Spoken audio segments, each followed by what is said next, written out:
The way I read Leah's statement, Hmm. she seems to be, and she didn't really kind of close the loop on it, but she seems to be saying you shouldn't have a blanket ban. That I'm assuming she means you could look at this case by case. What do you think of that? Well, the Court of Arbitration made the decision that her case did not have standing. It did not have standing because, in order to bring a suit, you have to bring a suit from the country and the organization of which you may or may not have, or you should have, applied. Apparently, Thomas did not pay for her U.S. aquatics card. It's like saying I Hmm. belong in a community and there's a private club.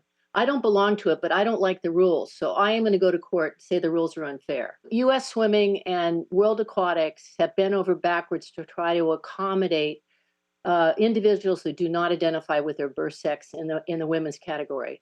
What isn't stated here is that World Aquatics had a world championship last year, and they had a separate category for those who do not identify with their birth sex.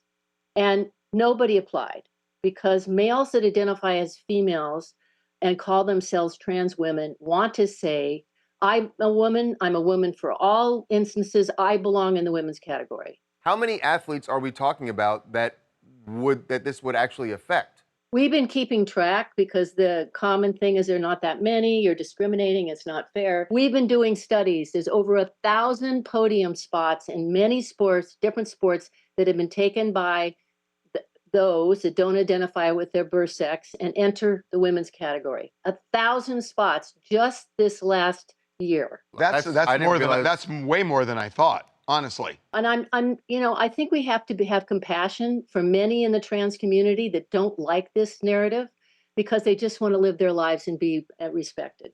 And they realize that biology makes a difference when it comes to sports. And my interest is in protecting 52 years of hard work, where now we're on the field of play, we're 50-50 at the Olympics.